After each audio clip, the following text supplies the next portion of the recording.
madrugada. Pra orar por você eu vou nas retas e nas curvas dessa estrada. Eu faço qualquer pausa pra interceder por você,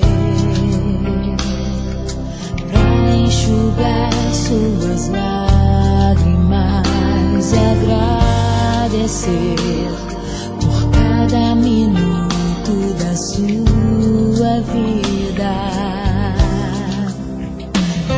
pelo dia em que você me escolheu.